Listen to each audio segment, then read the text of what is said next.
Halo, sahabat Sunyi Suara. Semoga kalian selalu sehat. Bismillahirrohmanirrohim. Assalamualaikum warahmatullahi wabarakatuh. Alhamdulillah, kita masih diketemukan kembali di cerita kali ini. Terima kasih untuk para pendengar Sunyi Suara. Sebelum mendengarkan, mari kita berdoa terlebih dahulu, agar selalu diberikan perlindungan oleh Allah Subhanahu wa Ta'ala. Amin ya robbal alamin. Saya akan kembali menceritakan cerita horor tentang pasar setan Gunung Lawu. Simak baik-baik yuk, pasang headset, siapkan kopi atau teh dan juga cemilan. Perkenalkan, namaku Adi. Aku, Rizky, dan Bayu, 3 sahabat dari Jogja, memutuskan untuk menaklukkan Lawu pada awal musim kemarau. Kami berangkat siang hari, berharap sampai pos 5 sebelum gelap. Perjalanan berjalan lancar di awal. Kami saling menyemangati, bercanda soal mitos-mitos gunung. Tapi begitu matahari mulai turun, semuanya berubah. Di antara pos 4 dan pos 5, kabut turun cepat. Terlalu cepat, suara alam mendadak hening. Tak ada suara burung, jangkrik, bahkan angin terasa mati. Bayu berhenti dan berbisik, "Kalian dengar gak?" Samar, muncul suara keramaian, seperti pasar, gamelan, obrolan ramai. Lalu kami dengar itu, suara tawa anak kecil, suara orang berjualan, suara gamelan dari kejauhan. Mereka pun duduk sejenak, duduk bersama terdiam. Seketika mereka bingung arah, kompas berputar tak menentu. Jalur yang tadi mereka lewati kini tampak asing. Mereka berputar-putar dan kembali ke tempat yang sama. Kami coba putar balik, tapi setiap jalur terasa salah. GPS pun kacau. Kompas muter nggak jelas, seolah Lawu sudah tak mengizinkan kami turun. Akhirnya mereka dirikan tenda di tempat yang agak lapang. Mereka makan, tapi suasana tak pernah benar-benar tenang. Kami memutuskan bermalam. Tenda berdiri, tapi suasana aneh terus membayangi. Malam pun tiba, kabut makin tebal, suara-suara keramaian makin jelas. Dari dalam tenda, lampu headlamp menyapu sekitar. Sekitar tengah malam, tepat pukul 0, suara itu kembali terdengar, lebih keras, lebih dekat. Suara gamelan, langkah kaki, orang berteriak, "Sate-sate," suara emak-emak menawar harga. Kami mendengar suara dagangan, tertawa, teriakan, seolah-olah kami berada di tengah keramaian. Tapi saat kulihat keluar, tidak ada siapapun, hanya kabut dan dingin. Tanpa berkata-kata, Rizky tiba-tiba berdiri, wajahnya kosong. Rizky dengan wajah datarnya berbicara, "Gue lapar, gue beli makan bentar ya." Rizky berjalan ke arah kabut, tubuhnya perlahan menghilang. Kami teriak, mengejar, tapi dia hilang begitu saja, ditelan kabut tebal yang menyesatkan. Kami pun sepakat memutuskan untuk kembali ke tenda dan tidur, menunggu pagi untuk mencari Rizky. Pagi pun tiba, langit cerah, kabut menipis. Kami kembali mencari Rizky, kami pun lelah dan linglung. Akhirnya kami menemukan Rizky berdiri di dekat jurang. Kami temukan Rizky saat pagi. Berdiri kaku, tatapannya kosong. Tangannya menggenggam sesuatu. Tangan Rizky menggenggam daun kering dan batu kerikil. Saat kami tanya, dia jawab dengan suara lirih, "Tadi malam aku beli pecel dan gorengan di pasar." Matanya sembab, tubuhnya gemetar. Bayu bertanya dengan pelan, "Pasar? Pasar mana, Riz?" Namun Rizky tidak menjawab. Adi juga ikut bertanya ke Rizky, "Gak ada pasar di sini. Kita di atas gunung." Rizky mendadak terduduk, memeluk lutut, badan gemetar dan raut wajah yang ketakutan. Rizky menceritakan dengan suara pelan, "Aku lapar semalam, jalan sendirian, aku pikir turun bentar cari makan. Tapi tiba-tiba, lampu-lampu muncul dari kabut. Ramai, suara orang jualan, gamelan samar." Sambil ia menatap jauh ke jurang, "Aku lihat ibu-ibu jual pecel. Senyum terus, gak kedip." Bayu pun ketakutan, "Riz, kamu pasti mimpi." Rizky menggelengkan kepalanya dengan pelan, "Aku makan, tapi pecelnya dingin, kayak daun busuk. Gorengannya keras, bukan tahu, bukan tempe." Adi, dengan wajah tegangnya berbicara cepat, "Kita harus turun, sekarang juga." Kabut mulai menebal kembali. Dari dalam kabut, Terdengar samar suara pedagang memanggil, dengan nada terlalu pelan, terlalu jauh, tapi tetap jelas. Suara sayup lirih merasuk ke telinga membuat bulu kuduk merinding. "Pecel, gorengan, sini mas." Pagi merambat pelan seolah sang surya turut takut menyambut pagi. Langit pucat, kami putuskan untuk turun. Tapi langkah kami berat, seolah hutan tak rela melepas kami. Di sela ilalang, ada plastik bening lecek, seperti bungkus gorengan. Di dekatnya, sebutir cabai merah menghitam. Bayu berhenti, menunjuk ke arah tersebut. "Lo lihat itu gak?" Dengan nada panik dan kaget. Adi pun langsung mendekat, menunduk. Bungkus makanan. Siapa yang? Di batang pohon, terikat daun pisang kering membentuk seperti pincuk pecel. Di dalamnya hanya tanah dan kerikil. Rizky, badan gemetar dan pucat, mata dan raut wajah terlihat panik. "Aku yang beli itu semalam." Mereka saling pandang. Sunyi. Angin berhenti. Dari kejauhan, samar terdengar denting sendok pada piring. Semakin jauh kami melangkah, semakin aneh jejak yang kami temukan. Kaki banyak, padat, seperti orang berdesak-desakan. Tapi bentuknya aneh. Jari-jari kaki panjang, tak beraturan. Beberapa tampak menghadap ke arah yang berlawanan. Bayu pun ikut panik. "Ini gak bener, gak bener," dengan nada keras penuh dengan emosi. Kabut turun tiba-tiba, tebal. Suara tawa perempuan melengking muncul, sekejap lalu hilang. Rizky menutup telinga dengan kedua tangannya, sambil kepala menunduk dan mata terpejam. "Itu dia, penjual gorengan itu. Dia gak punya kaki, dia melayang." Ada bayangan putih melintas, lalu hilang. Tidak jelas, seperti menatap langsung ke kamera, lalu memutar balik. Kami tidak turun, kami hanya kembali ke titik awal. Tiba-tiba mereka keluar dari kabut, dan kembali ke tempat mereka menemukan Rizky berdiri pagi tadi. Jurang, pohon besar, daun kering berserakan. Adi berbisik, "Putus asa. Kita muter, kita gak bisa keluar." Suara dari dalam kabut kembali terdengar, lebih keras. Suara ramai, tumpang tindih. "Pecel, mas gorengan, sini dulu, murah, murah." Suara langkah kaki mendekat, dari arah yang tak terlihat. "Malam nanti, pasar ini buka lagi." Suara itu terdengar menggema namun lirih, terdengar jelas di telinga kita. Tawaran dari dalam kabut. Sore menjelang malam, langit abu-abu keunguan, mereka bertiga duduk kelelahan di bawah pohon. Nafas berat, tak ada suara burung.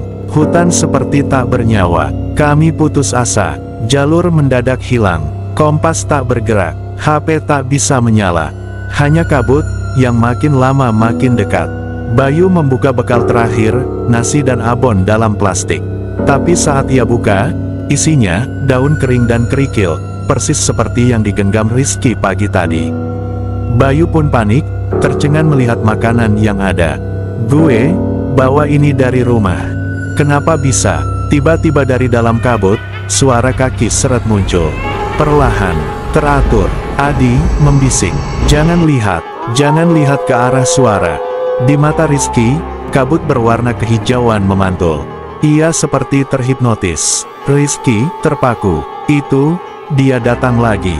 Dari dalam kabut muncul sosok perempuan renta, rambut panjang menjuntai. Wajahnya gelap, tak terlihat jelas. Tapi senyum lebarnya terlalu lebar. Nenek itu pun mendekat lembut, menyeramkan. "Masih lapar? Le, sini, tambah pecel. Gratis, asal ikut ibu aja."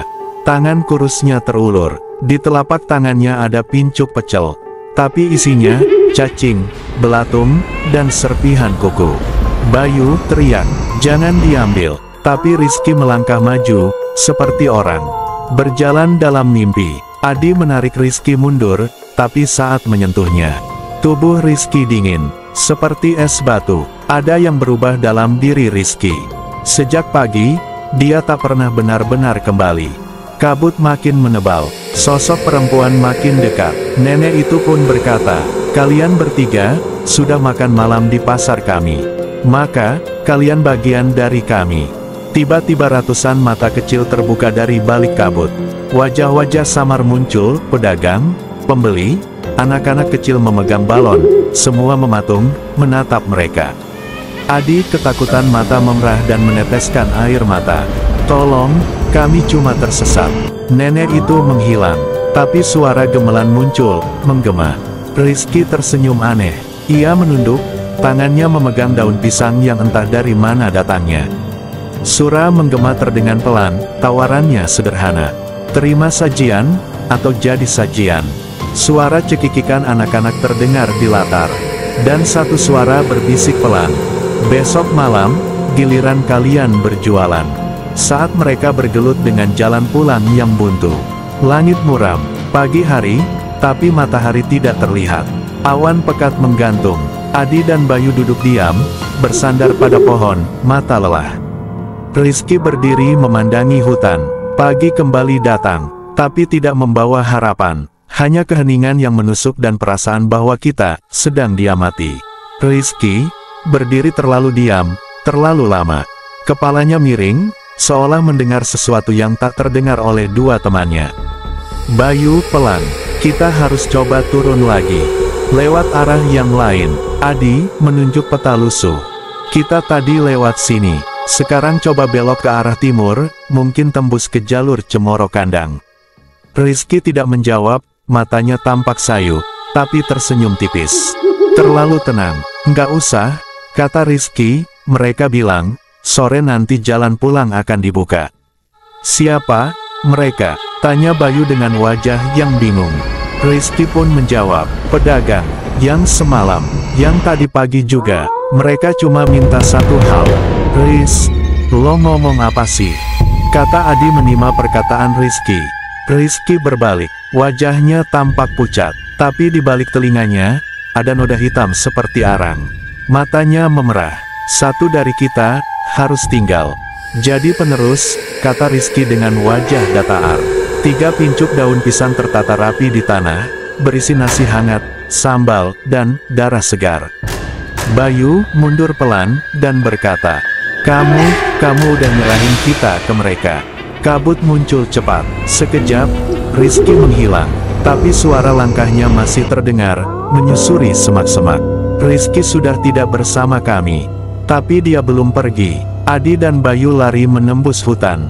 Tapi aneh, jalur sama muncul lagi dan lagi. Batu besar, pohon melengkung, ilalang mati.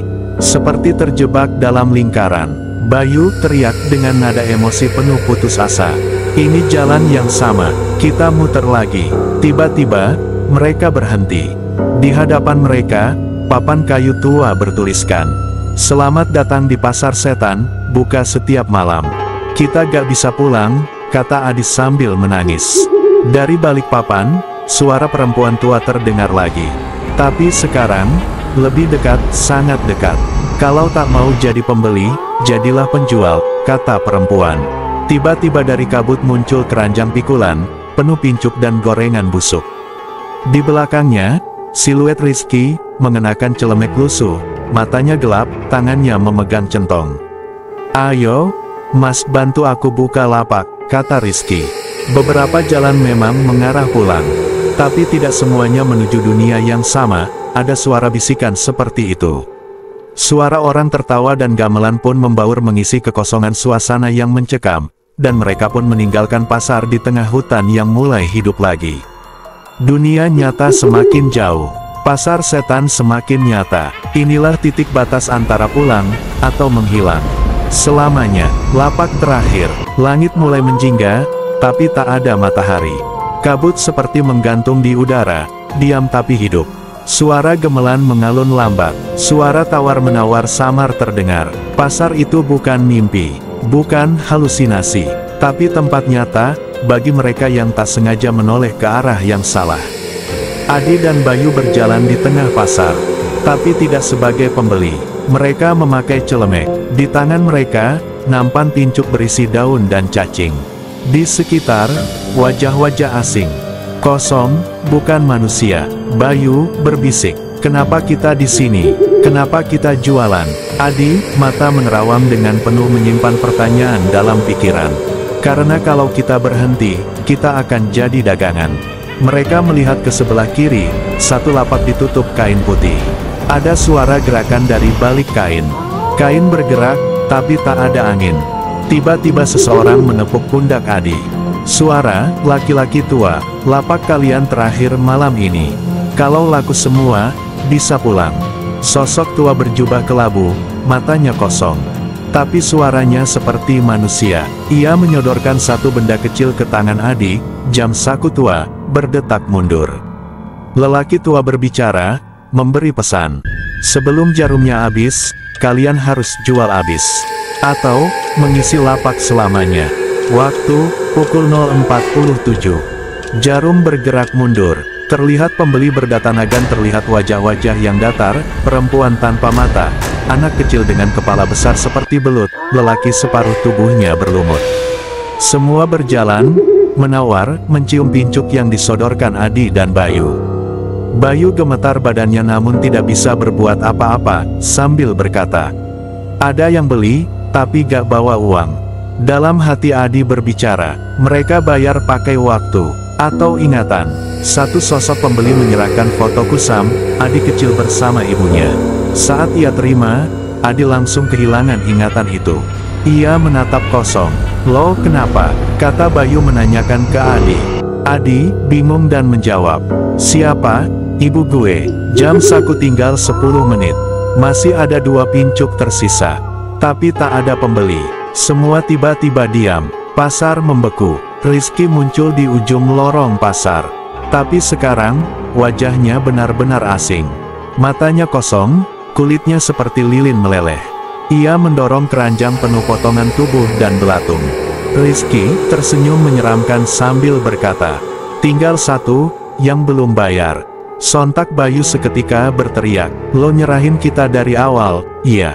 "Bukan nyerahin, nunjuk pengganti." "Biar gue bebas," jawab Rizky. Rizky menunjuk ke arah Bayu. Sosok-sosok dalam pasar menoleh serempak. Saat sosok-sosok itu bergerak maju, Adi berdiri menantang. Adi berkata, "Ambil ini, 1 pincuk terakhir." Ia melempar pincuk ke tanah. Tanah terbelah. Suara teriakan dari dalam retakan. Semua sosok pasar berhenti. Jam saku berdentang keras. Pukul 0. Semua lampu pasar padam. Gelap. Adi dan Bayu tergeletak di pos pendakian, pagi hari. Tubuh kotor, lapar, tapi hidup. Terlihat petugas SAR di kejauhan sambil mendekat. Hei, kalian selamat." Bayu menoleh ke Adi. Di tangan Adi, jam saku tua. Tapi jarumnya tidak berdetak. Adi berbicara pelan menanyakan Rizky. Rizky, gak ikut keluar. Mereka berdua menunduk. Dari kejauhan, suara gemelan, samar, dari dalam hutan. Pasar setan tak pernah tutup. Hanya berganti penjual. Seperti itulah kondisi pasar setan. Itulah cerita pasar setan Gunung Lawu. Semoga menjadi pelajar buat kita semua. Selesai.